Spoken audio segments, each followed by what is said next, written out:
Tonight, the issues and the controversy. 1,000 people have gathered at the City College of New York for a town meeting with Nelson Mandela. Ladies and gentlemen, Nelson Mandela.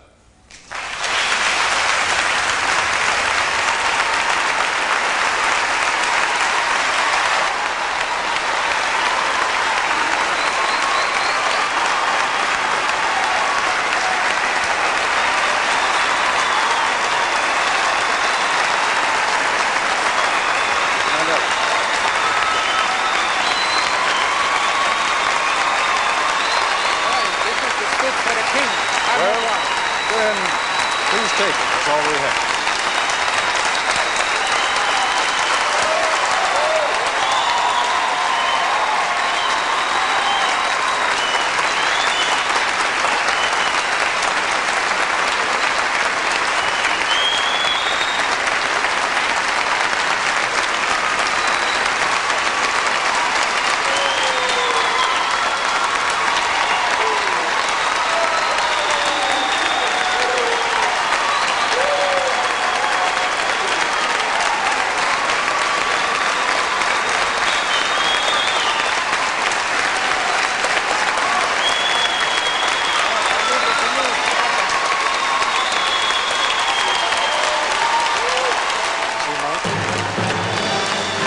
The Koppel Report, a town meeting with Nelson Mandela.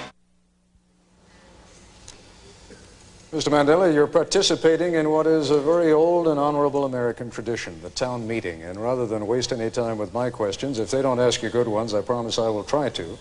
But I think we have some people out here who have some provocative and perhaps even controversial questions to ask you. And I'd like to begin. Mr. Mandela, you've come to the United States of America.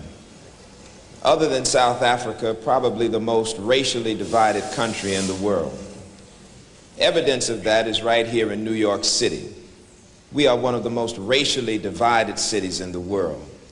The blood of our children stained the sidewalks of New York. Howard Beach, Bensonhurst, Yusef Hawkins, Michael Griffith, our grandmothers, Eleanor Bumpurs, mothers, Yvonne Smallwood.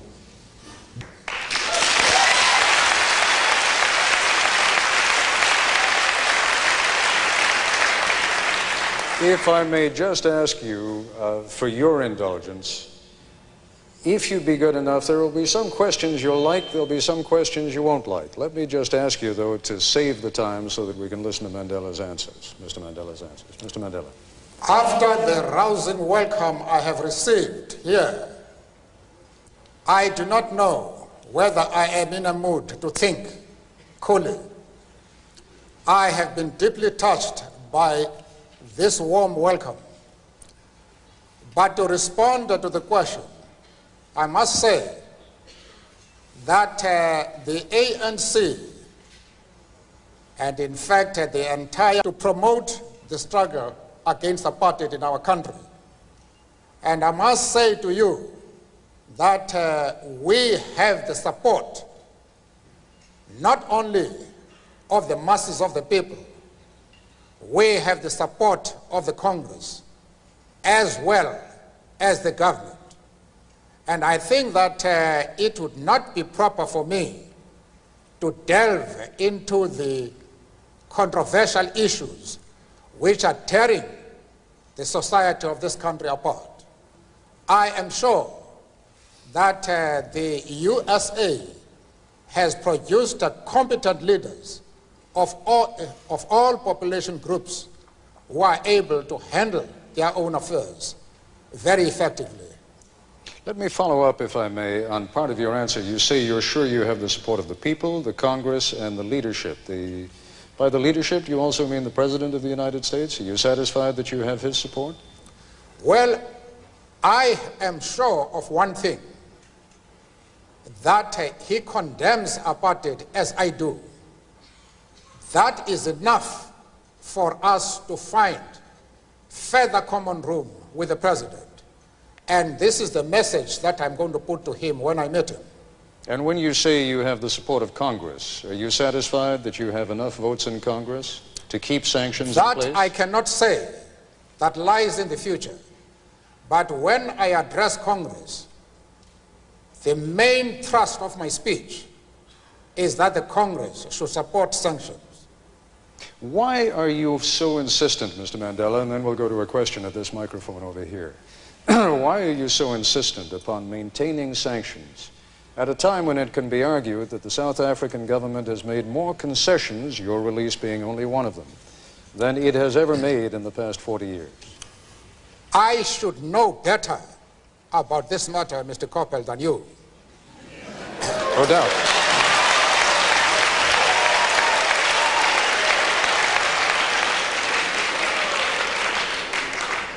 After all, it is the ANC, not the government, that is responsible for the present talks.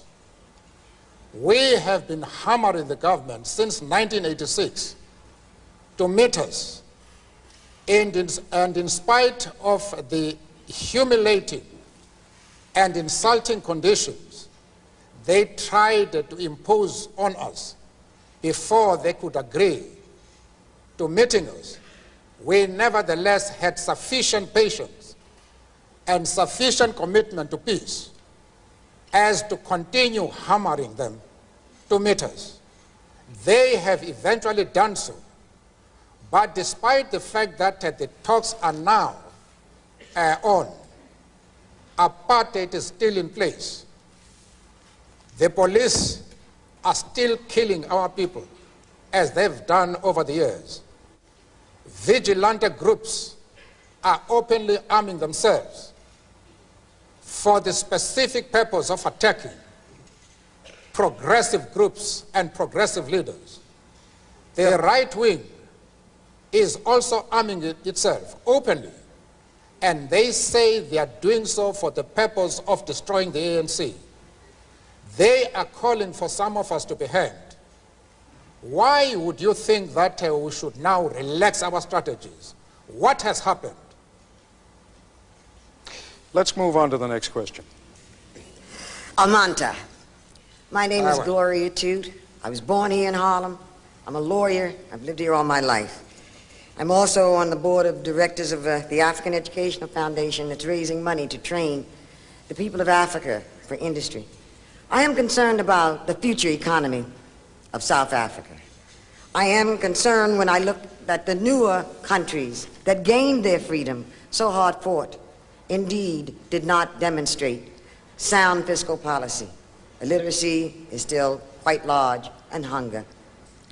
What can assure me as a human being and a concerned African American that the ANC will indeed have a fiscal solvent policy that will continue the use of the resources of South Africa in a meaningful way? Or should I put it more succinctly, will your economy be based on the Marxist system, socialism, or capitalism, or both? I knew that was the question you wanted to ask.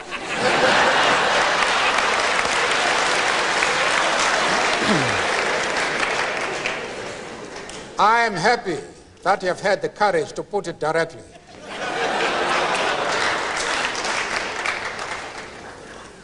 We are not concerned with models.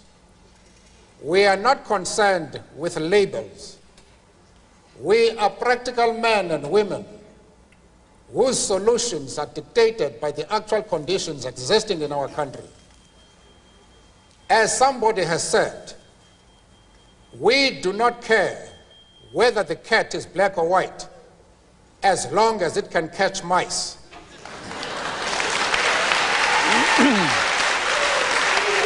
If I may... What we want to achieve is a healthy and vibrant economy which can ensure full employment to our people, maximum production, and the development of social justice. We wanted to rectify the imbalances that exist in our economy. One of the companies, well-known companies in the country, one company owns more than 75% of the shares quoted in the Johannesburg Stock Exchange. This is illustrative of how our economy is organized. It is the resources of the country are monopolized by a white minority, even in that minority by a few individuals, whereas the masses of the people, especially blacks, are left poor, ridden with disease, illiteracy, without educational facilities. We wanted to develop an economy which will put an end to that and will leave to other people to put a label if they so wish. Mr. Mandela, forgive me. And we are back once again. And Mr. Mandela, as I told you before we began this broadcast, almost all the questions will be coming here from the audience, but we also went to a couple of people back in South Africa, told them you were going to be on the broadcast, and asked them if they had any questions for you or comments that they wanted to make to you. One of those from whom we are about to hear now, and I'd like you to address your attention over to that monitor, is a man by the name of Koos van der Merwe, who's one of the leaders of the Conservative Party. Have a listen to what he has to say. Hello, Nelson. I'm a South African. I'm an Afrikaner. I want self-determination for my people in a part of South Africa. You can't have the whole South Africa for yourself. A part of it belongs to my people. Nelson, you're not going to nationalize the assets of the white people. I have worked for my banks, my mines, my businesses, and my farms. You are not going to take it. Stop your violence. Stop your sanction campaign. Stop your nonsense. Leave the violent campaign alone and come and sit down, become a normal person and talk, and maybe that way we can find solutions. And lastly, forget communism, Nelson. It's gone. And I hope you will be well. I believe you were ill. I hope you will recover. And have a good journey. Aangename kennis, Koos.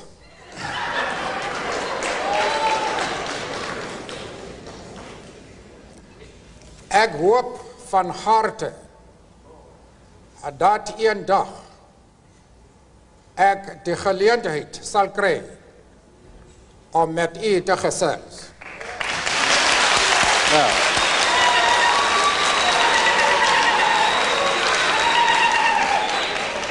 Well, just to interpret Please. what I said, I just wanted to demonstrate that I am bilingual.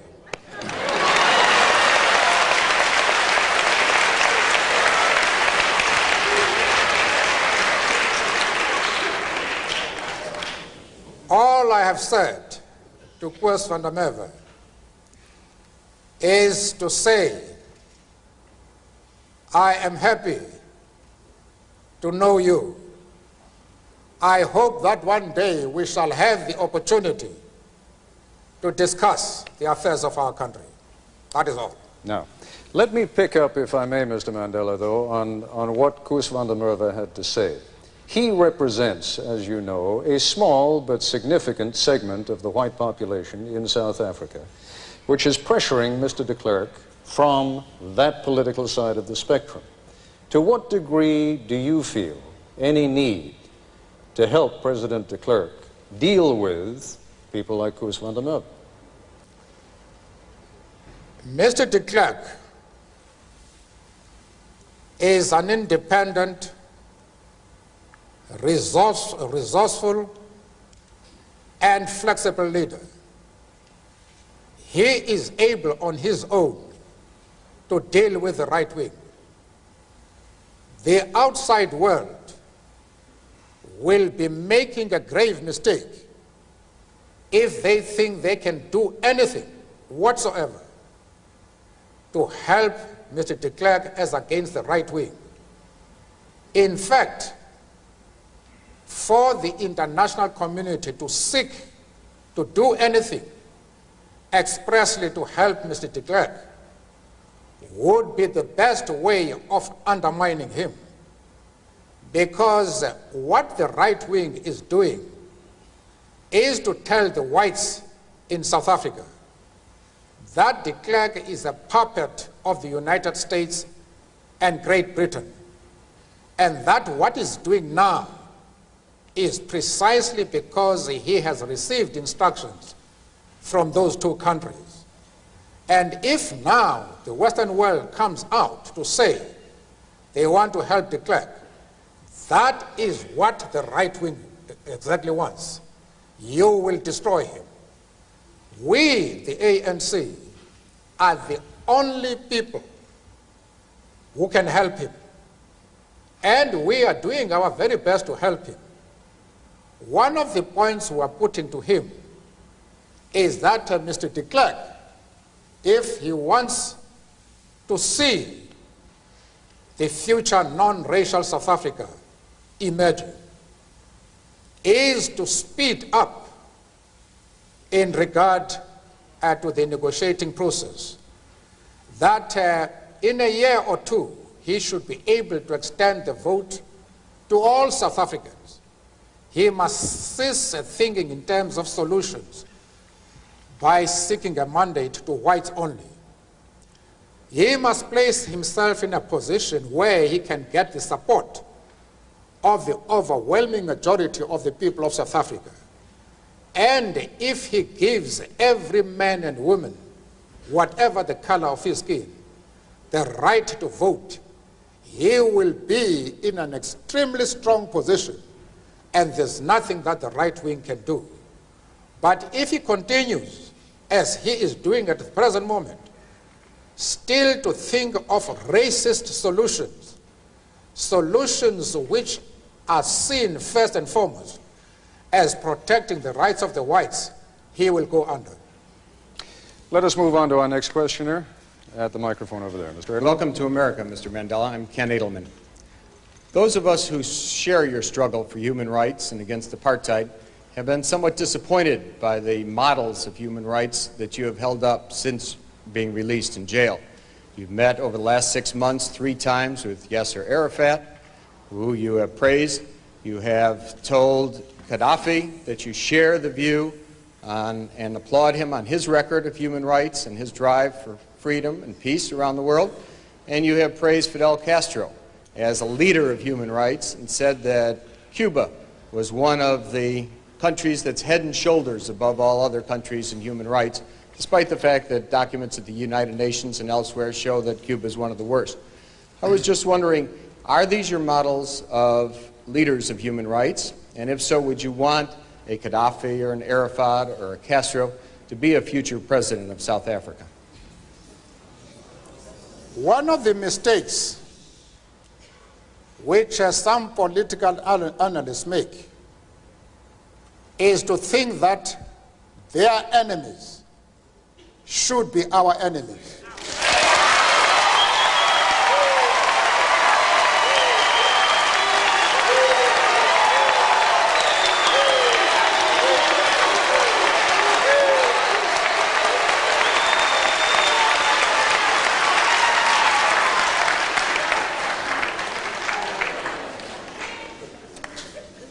That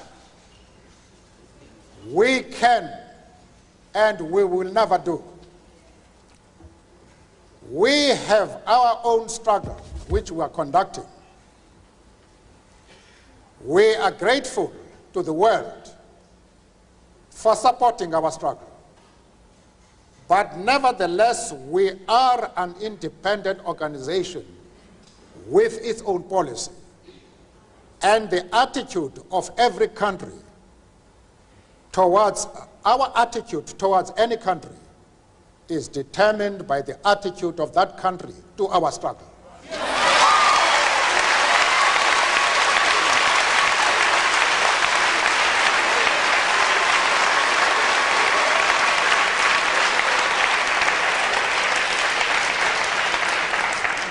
Yasser Arafat, Colonel Gaddafi, Fidel Castro support our struggle to the hilt.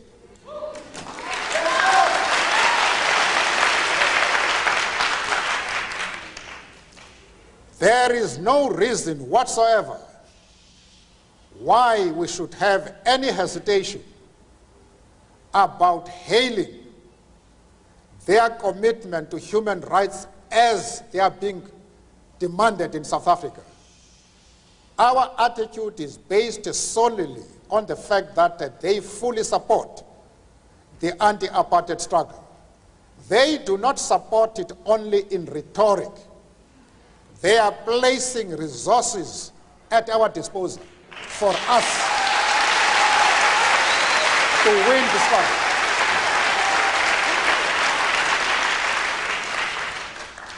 That is the position.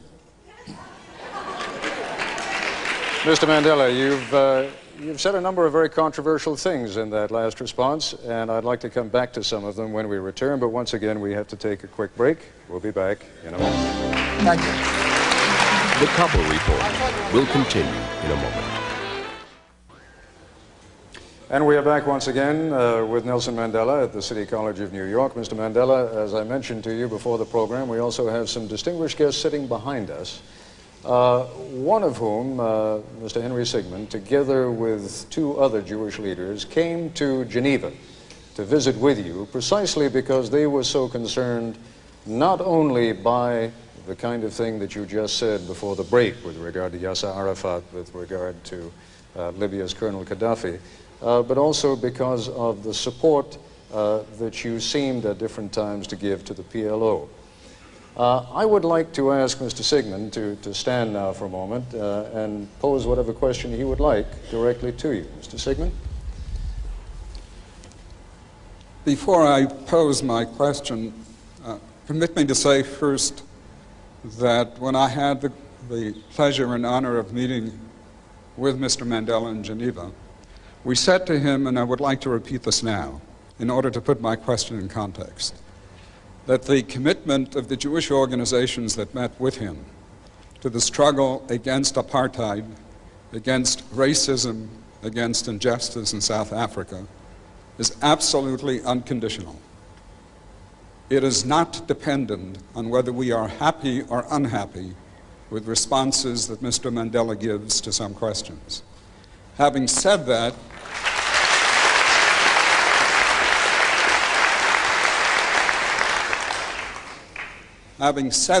I think I would be dishonest if I did not express profound disappointment with the answer that Mr. Mandela gave to the previous question, because it suggests a certain degree of amorality.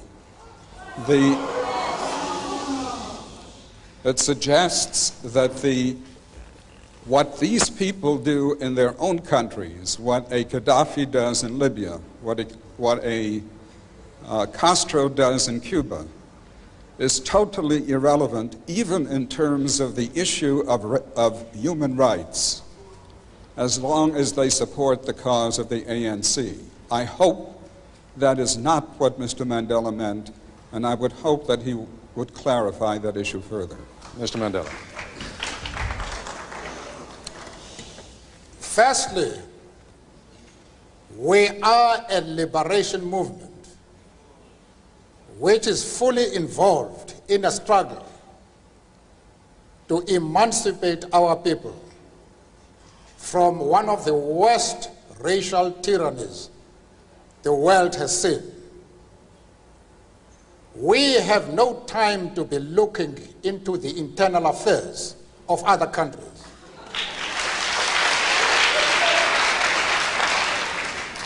It is unreasonable for anybody to think that this is our role.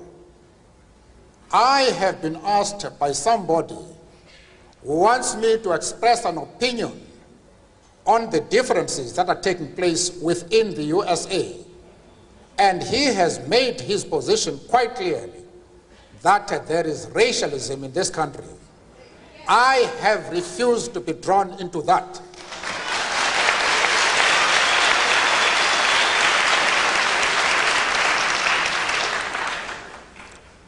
Why should Mr. Sigmund accept my refusal to be withdrawn into the internal affairs of the United States?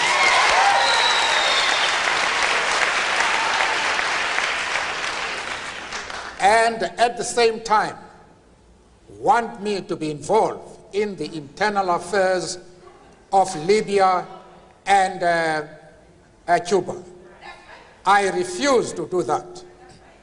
As far as Yasser Arafat is concerned, I explained to Mr. Sigmund that we identify with the PLO because just like ourselves, they are fighting for the right of self-determination.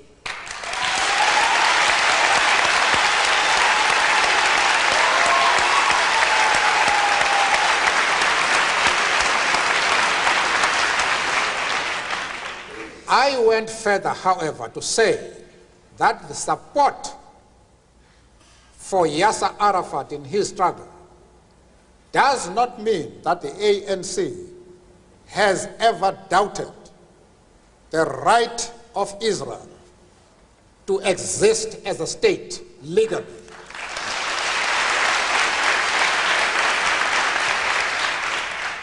We have stood quite openly and firmly for the right of that state to exist within secured borders. But of course, as I said to Mr. Sigmund in Geneva and others, that we carefully define what we mean by secure borders. We do not mean that Israel has the right to retain the territories they conquered from the Arab world, like the Gaza Strip, the Golan Heights, and the West Bank. We don't agree with that. Those territories should be returned to the Arab people.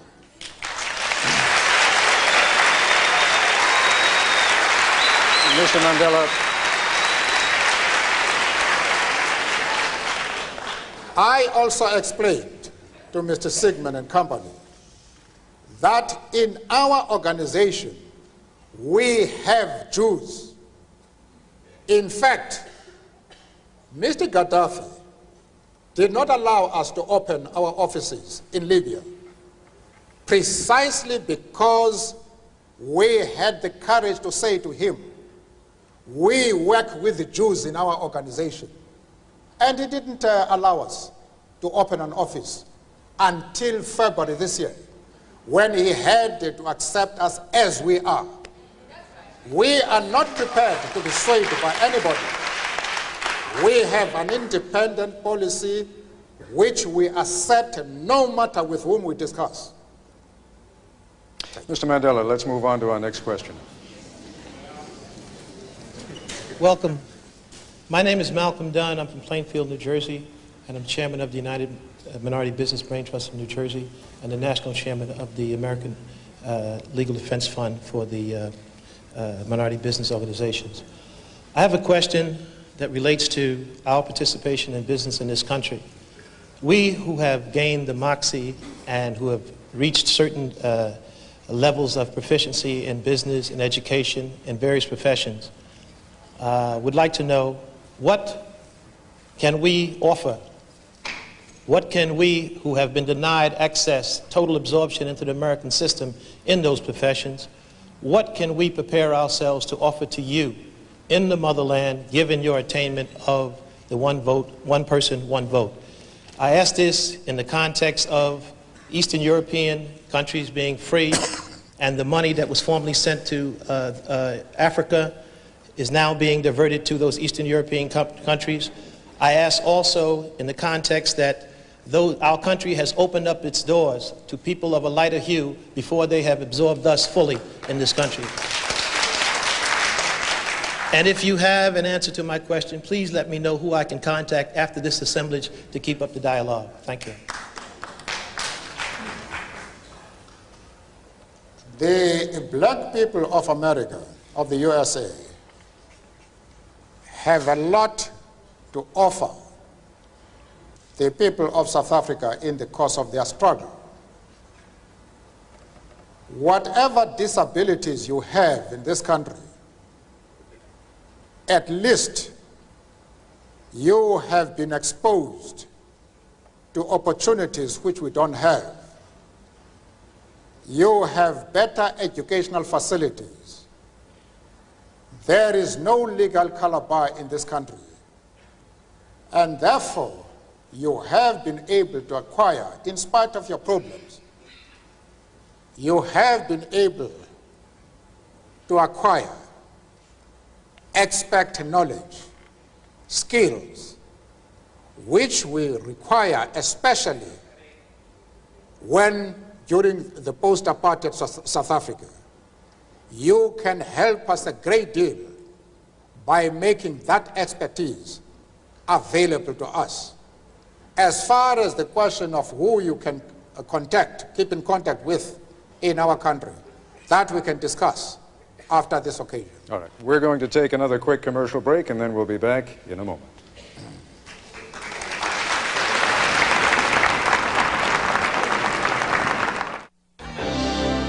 The Koppel Report, a town meeting with Nelson Mandela continues. Once again, Ted Koppel. Mr. Mandela, as I mentioned to you also before you came out here this afternoon, there are black leaders in South Africa with whom you and your organization have differences. One of them, who represents many of the Zulu people, political organization known as Inkatha, is Gatsha Buthelezi. If you'd be good enough to direct your attention once again to the monitor and listen to what he has to say. I know, Madiba, that you are not responsible for our not getting together, and I know that it's other people that have said, they've said, I'm not imagining it, they've said it in so many words that they don't want you and I to get together. But Madiba, all these years you have been incarcerated, you know we've been in touch.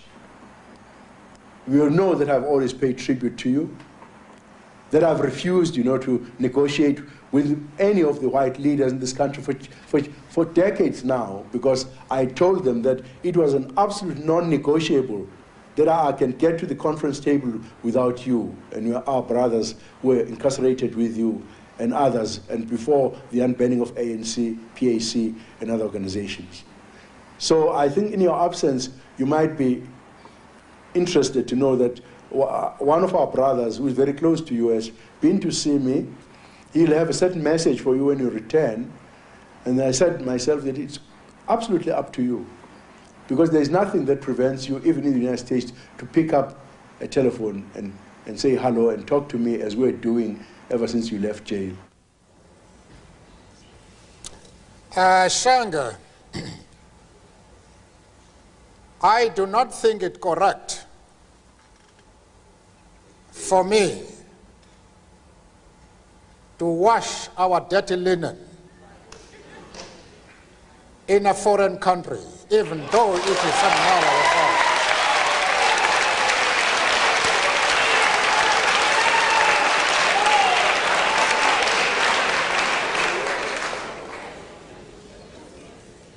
I am hesitant to do that, even though here I have the feeling that I am among comrades in arms, brothers and sisters.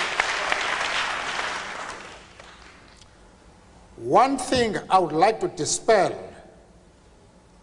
with all the force at my command is that there is no difference whatsoever between myself and my organization on the attitude towards Inkatha and yourself in person. If I have not seen you, it is because of decisions which we have carefully discussed amongst ourselves and of which I am part.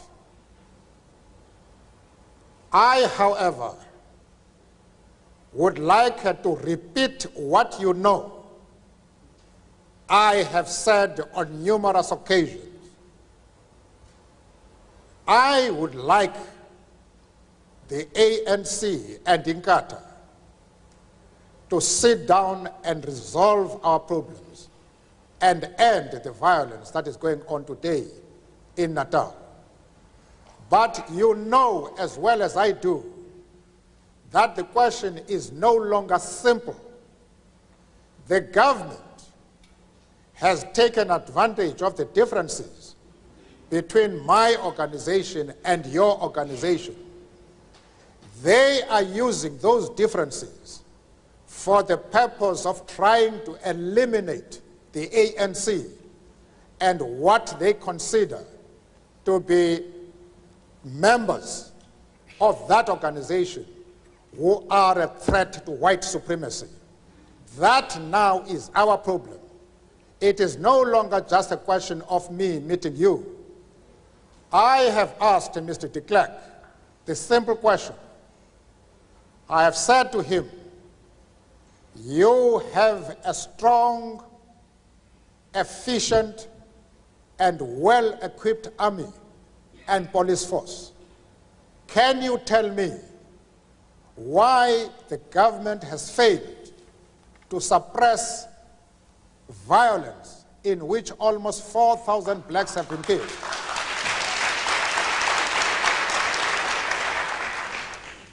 Mr. de Klerk has never been able to give a satisfactory answer to my question. I have told him, I've given him the answer. I have said to him, you have not suppressed this violence deliberately because you believe that by using these differences between these two organizations, you can crush your enemy number one, the ANC. That is your difficulty. And I must repeat to you, that is the main problem facing the people of South Africa. It is the involvement of the government and its police in the violence that is taking place in Natal. We have, Mr. Mandela, I believe on microphone B over there, a former representative of the South African government. He was until very recently the Consul General here in New York. Would you like to come to the microphone and pose your question? That is so, Mr. Koppel. Mr. Mandela, as one who for a period of years has advocated your unconditional release, I want to say at the outset, I'm delighted to see you here in New York. Welcome. Thank you. Secondly, I also commend you for your loyalty to your friends, controversial though that may be. But in framing my question, in dealing with Natal in particular, I, as a white South African, am most concerned about the bloodletting, the carnage that is going on. And whilst I take the point that you have made that the police possibly and probably could do more, I do believe that the challenge or the ball is in your court, Mr. Mandela, because one cannot, we as South Africans cannot afford to have South Africans killing South Africans. We've got to have peace, harmony, a strong economy. We've got to hold out our hands to each other so we can build the new South Africa with a minimum of bitterness. I believe, sir, that you are the statesman who can do it. I would like you to do it, and I'd like you to issue a call. I'd like you to extend the hand to Chief Gatsha Buthelezi, irrespective of political differences, irrespective of dirty linen, irrespective of what has gone before.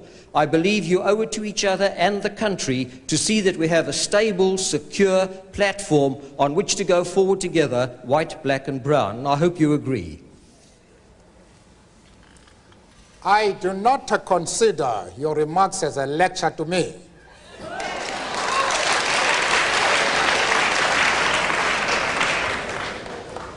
Because you would know that it is the ANC and not the government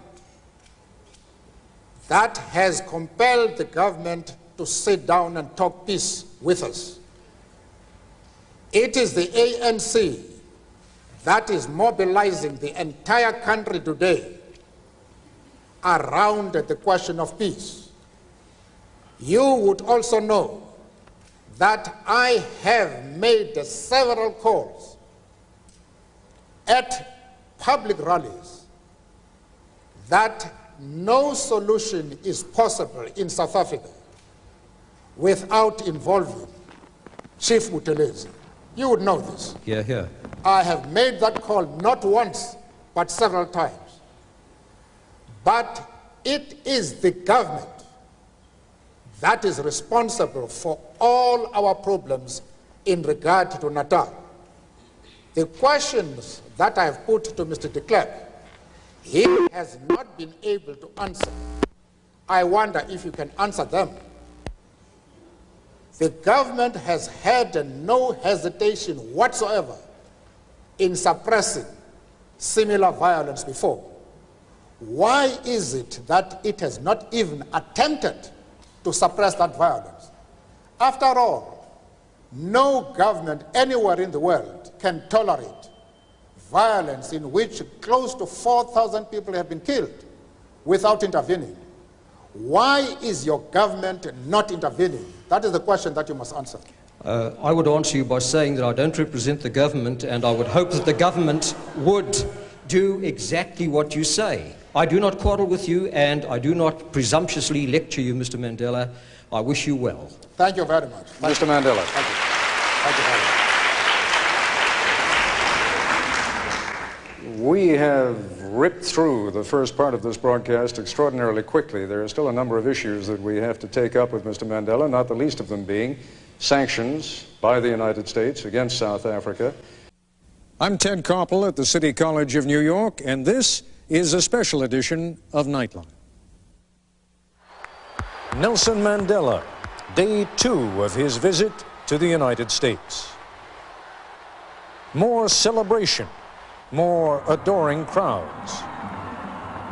A reminder to his people of how far they have come. In the words of the prophet Isaiah, we have risen up as on the wings of eagles. A reminder of how far they have yet to go.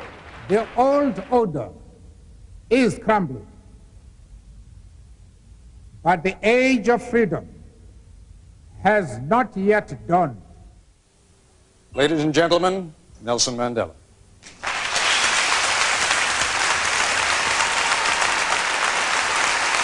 And in the middle of his day, an extraordinary town meeting, part of which you may have seen, but for those who missed it, here's a sampler.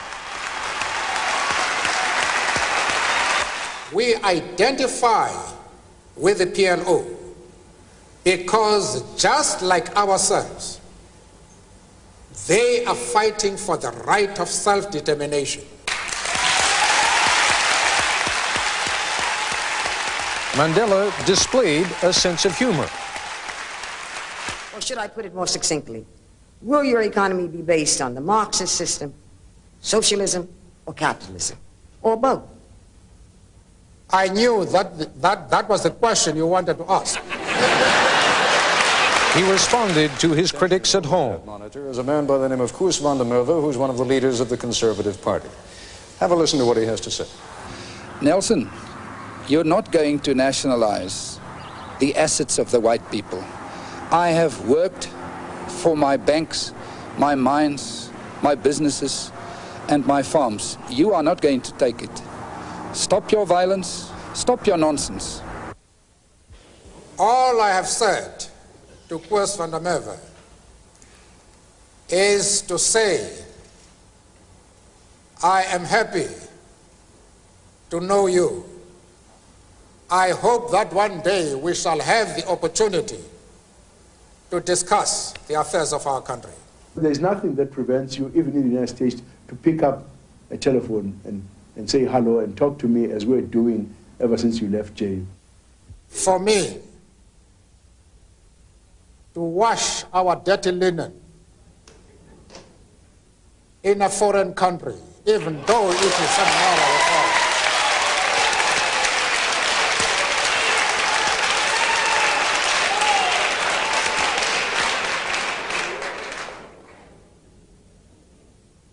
I am hesitant to do that, even though here I have the feeling that I am among comrades in arms. Welcome to America. He faced his critics here head on. Those of us who share your struggle for human rights and against apartheid have been somewhat disappointed by the models of human rights that you have held up since being released in jail. You've met over the last 6 months 3 times with Yasser Arafat. Yasser Arafat, Colonel Gaddafi, Fidel Castro, support our struggle to the hilt. I think I would be dishonest if I did not express profound disappointment with the answer that Mr. Mandela gave to the previous question, because it suggests a certain degree of amorality.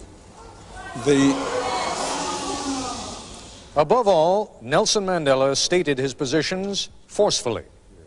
Why are you so insistent upon maintaining sanctions at a time when it can be argued that the South African government has made more concessions, your release being only one of them, than it has ever made in the past 40 years? I should know better about this matter, Mr. Koppel, than you. No doubt.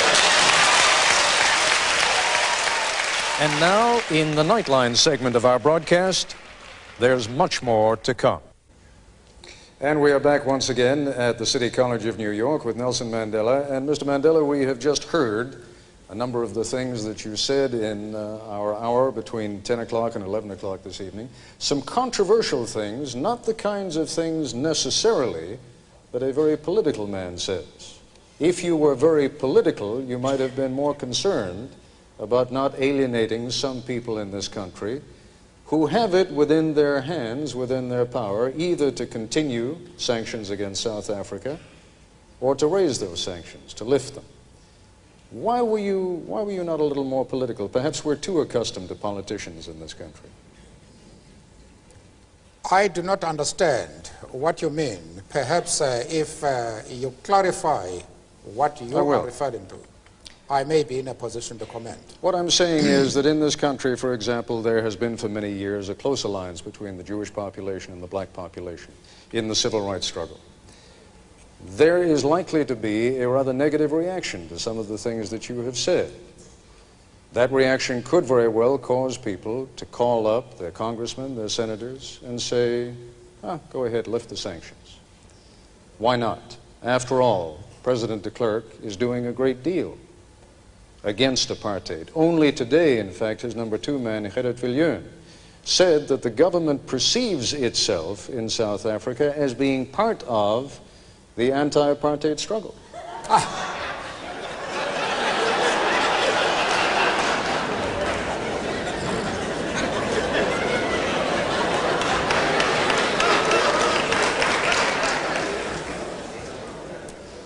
One of the problems we are facing in the world today are people who do not look at problems objectively, but from the point of view of their own interests. That makes things difficult, because once a person is not objective, it is extremely difficult to reach an agreement. One of the best examples of this is to think that because Arafat is conducting a struggle against the state of Israel, that we must therefore condemn him. We can't do that. It is just not possible for any organization or individual of integrity to do anything of the sort. I don't also want to leave the impression, if I might just intervene with one point, I don't want to leave the impression that this is only going to be a Jewish-black issue. There are a great many Cuban Americans in this country who will be just as offended by some of the comments you've made about Fidel Castro in Cuba. No, Mr. Koppel, I don't agree with you. I am saying that it would be a grave mistake for us to consider our attitude towards Yasser Arafat on the basis of the interests of the Jewish community. We sympathize with the struggles of the Jewish people and their persecution right down the years. In fact, we have been very much influenced by the lack of racialism amongst the Jewish communities. In our own country, in the political trials that have taken place, when few lawyers were prepared to defend us, it has been the Jewish lawyers who have come forward to defend us. I myself I myself was articled, I'm a lawyer by profession, and I was trained to become a lawyer by a Jewish firm at a time when few firms in our country were prepared to take blacks. And as I have said, we have many Jews, members of the Jewish community in our struggle, and they have occupied very top positions. But that does not mean to say that the enemies of Israel are our enemies. We refuse to take that position. You can call it being political or a moral question, but for anybody who changes his principles depending on whom he is dealing, that is not a man who can lead a nation.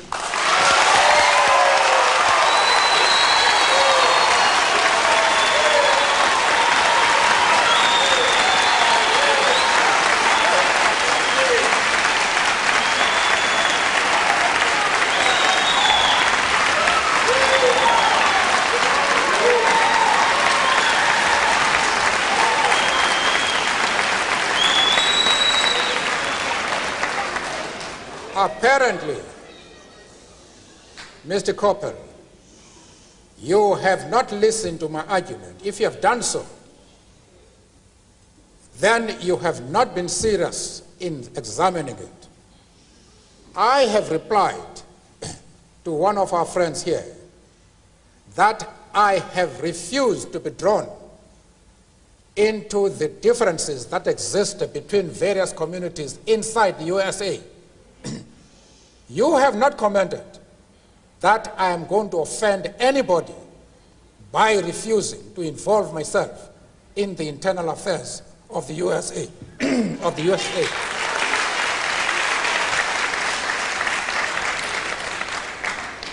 Why are you so keen that I should involve myself in the internal affairs of Cuba and Libya?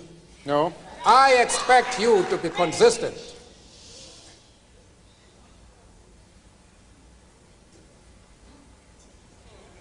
I don't know if I have paralyzed you. No.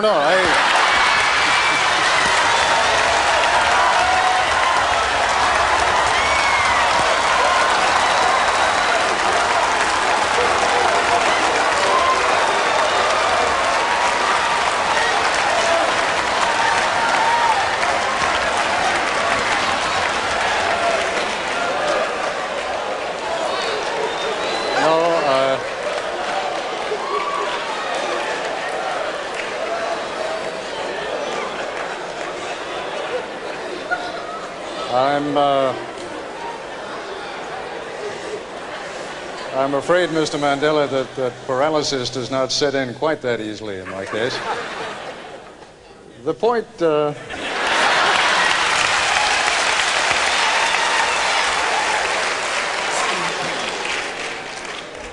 since I've just about recovered from my paralysis, I want to come back to that question in just a moment, but first, we need to take a break.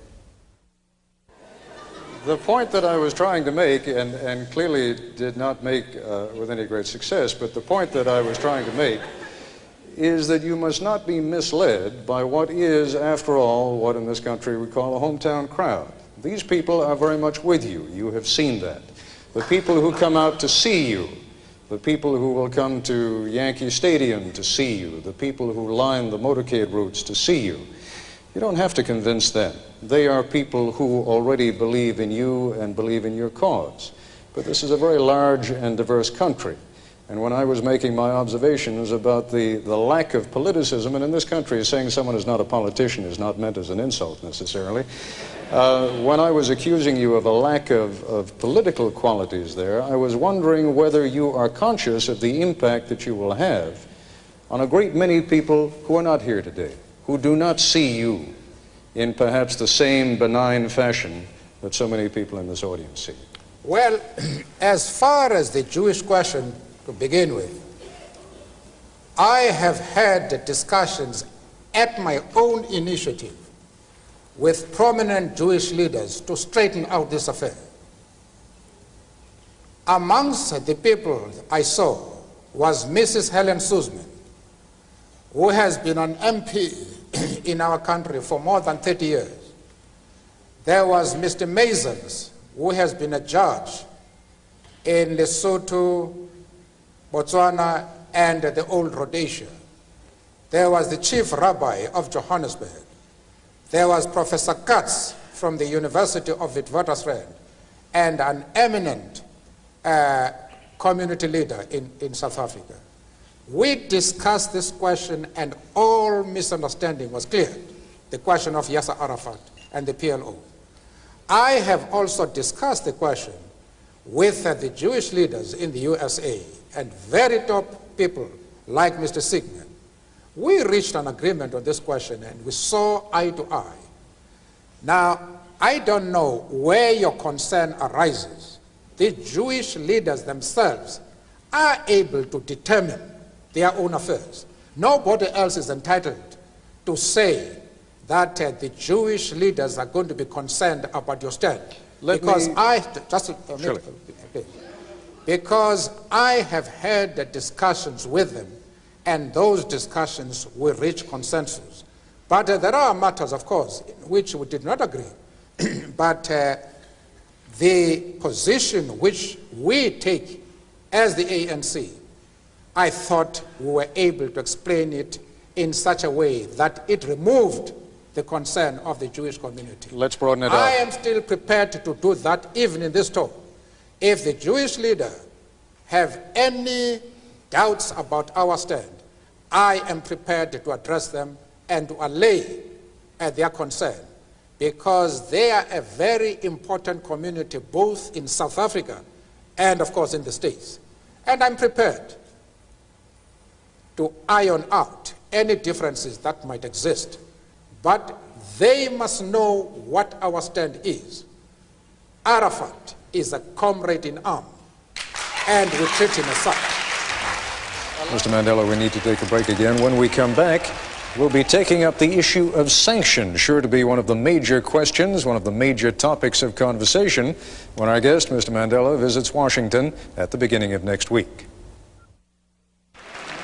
Allow me, Mr. Mandela, to broaden the subject out a little bit and to introduce now another distinguished guest here, Senator Boren, who indeed will be called upon very shortly to vote upon the issue of sanctions. Senator Boren, I wonder if you'd be good enough to stand up and to give me your assessment of how much trouble do you think Mr. Mandela is going to have on this issue? How warmly will he be received in the U.S. Congress? Ted, I think he's going to be very warmly received by people in both parties and by the administration as well. While there may be some differences of opinion on certain issues, like positions on Arafat and Gaddafi, I think the American people understand what has gone on in South Africa. We have seen families divided because they've been classified according to race. We know that people are denied the right to vote because of race. We know that people are detained and not even given a trial because of race. And the American people, regardless of party or position on other issues, are not about to relieve the pressure until that system is changed.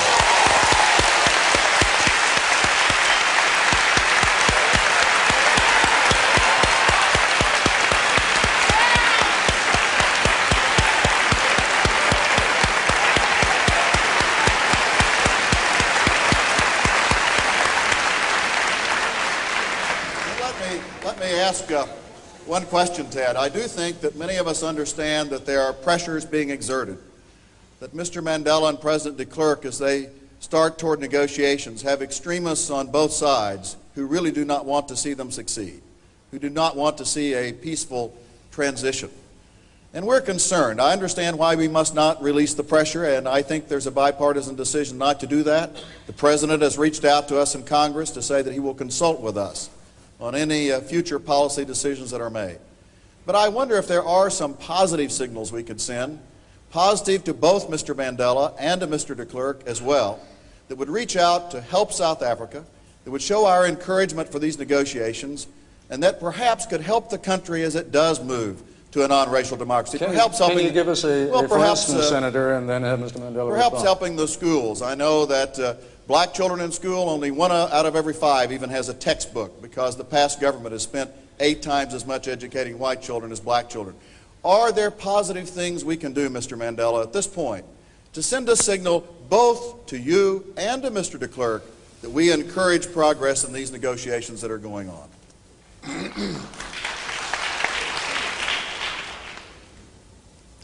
Well, Mr. Koppel, I think I would have an easier task if you asked me to pass a vote of thanks to Senator Bond. He has said all the things that are required to be said in regard to the problems of South Africa. He has a very positive attitude, and he is constructive. He is one of those men who are concerned not with fights only in his own country, in his own region. He is one of those men who have selected the world as a theater for their own efforts, for their own operations. And it is refreshing to be in the presence of such a man.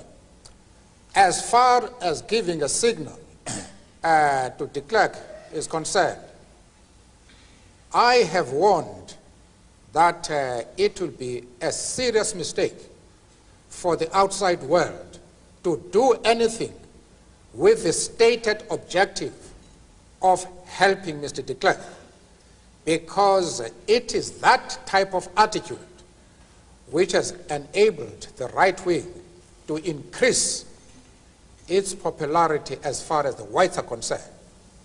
Please, whatever you do, don't do that. I have said the ANC is the best organization to help Mr. de Klerk. We are addressing that question. And I might disclose to you now that we have already, that is the ANC, we have already started speaking to the right wing. We have already spoken to a very influential member of the right wing. And those discussions were very positive. And they raised hope for greater developments in our relations with the right wing. Don't interfere in this question. I accept your bona fides in this regard, but you are playing with fire if you think in terms of rewarding Mr. de Klerk, because you will undermine his position considerably. We are, however, having discussions with Mr. de Klerk, and I am optimistic that we are going to make progress. I think he is as determined as we are to see to it that South Africa becomes a non-racial society, free of all forms of racialism. I am convinced about this. The only respect in which you can give a signal to both the National Party, to both the government and the ANC, is to consult both these organizations as to what you could do to facilitate the process of peaceful negotiations. It is not a matter that can be discussed in a meeting of this nature. This is an extremely sensitive matter, which if the time is right, and the element of confidentiality is retained, there can be an exchange of opinion. But to think in terms of rewarding one side, one party, and that is de Klerk, is a serious mistake. You raise an interesting question. We're going to take a break, Mr. Mandela, but I hope that when we come back, let me pose the question to you right now. You can think about it for a second. You are speaking of not rewarding the two sides, and yet, of course, when it comes to rewarding the ANC, one of the things that you are doing over here is trying to raise money for the ANC, which could be perceived by some as rewarding one side in this debate. I would like just to take a pause now, and then when we come back, I'll ask you to respond. Thank you. Back in just a moment. And we are back once again at the City College of New York with Nelson Mandela. Just before the break, Mr. Mandela, I raised with you the issue of the money that you were raising while you were here for the ANC, can that not be perceived as rewarding one of the sides in the struggle? And you were making the point that we should sort of stay out of this rewarding business. Well, I don't think that that means the same thing. What certain sections of the international community are saying is that Mr. de Klerk should be rewarded because he has done something to deserve that. And the first difficulty I have about that is that Mr. de Klerk has done nothing. We have done something. What are you rewarding him for? That's the first question. Well, let me try and give the answer and have you respond. Your release, the release of other political prisoners, the recognition of the ANC, of the South African Communist Party, now the lifting of the state of emergency in all provinces but Natal, those are actions which the ANC and your supporters have been asking for many years, and some people would say, as each of these demands is met, the ANC is moving the goalposts on the field. Now, Mr. Koppel, you are entirely misinformed. In the first place, the ANC ought never to have been banned.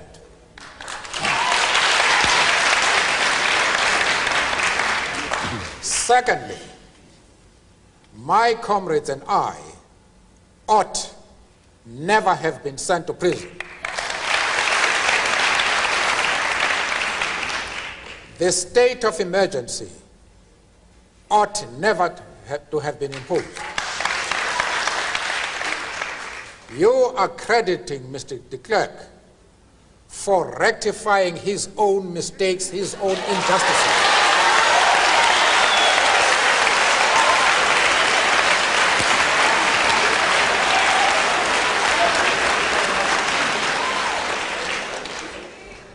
You must remember that in enforcing apartheid, many of our people have been killed. And many of our people have been executed for resisting a policy which the government now admits is an evil system. What are you rewarding him for as against that background? That is the question. Let me turn the question around if I may. Just a moment, Mr. Koppel. No. We have come here to say we are fighting against injustice. Help us as the masters of the people of South Africa who are living under repressive laws, a repressive system. Help us to destroy repression. There's no question of reward. We are not saying to the outside world, help us, reward us for having initiated the peace talks. We are saying that reward should go to the people of South Africa as a whole, not to any particular organization. Could it not then be argued, Mr. Mandela, that you will use the same arguments no matter what, because clearly you would argue, and I think with some justice, that until South Africans have one man, one vote, until the system of apartheid, in all of its aspects, is removed, those are all injustices, by your definition, correct? Are you then arguing that sanctions against South Africa should not be lifted until every one of those injustices is removed? The people of South Africa, the frontline states, the Organization of African Unity, the non-aligned movement, the General Assembly of the United Nations are all agreed that until fundamental and irreversible changes take place in the policy of the country, sanctions must be maintained. I am not here putting forward the views of an individual or of an individual organization. I am putting to you what is being said by the entire world. They insist that sanctions should be maintained until fundamental and irreversible changes take place in the policy of the country. Mr. Mandela, we've just about used up all of your available time, but we will have time for just one more question when we come back in a moment. Mr. Mandela, I know that you are out of time. We are at least out of our time with you, but I wanted us to end on a point of wisdom. And when in doubt, always go to a youngster. Let's go for the last question to the young man at the microphone over there. My name is Bernard L. Charles III, and I'm 8 years old. And I'm very glad that you're free, Mr. Mandela. And if there's anything any of us can do, just send us a postcard with anything that you want us to do, and we'll do it. Even raise money.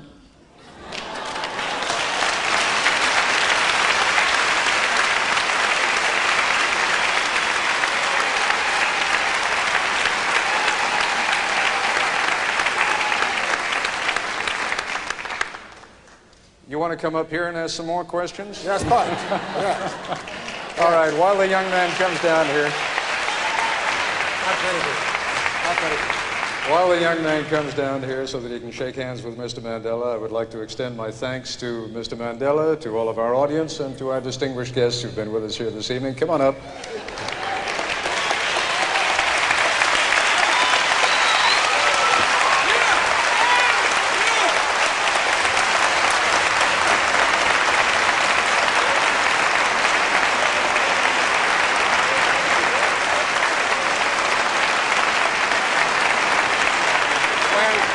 Somebody must give me a paper. I want to give you an autograph.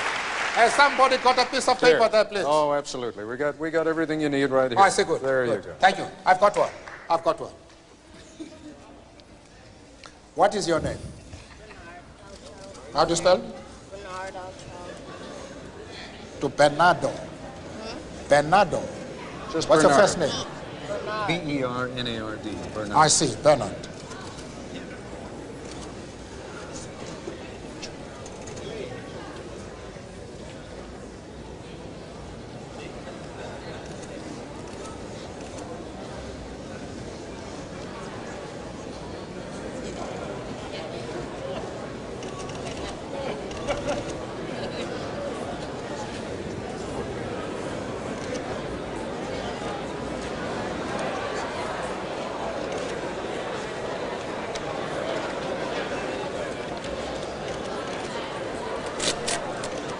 Thank you very much. Thank you. Thank you. Well, Bernard, thank you very much. Thank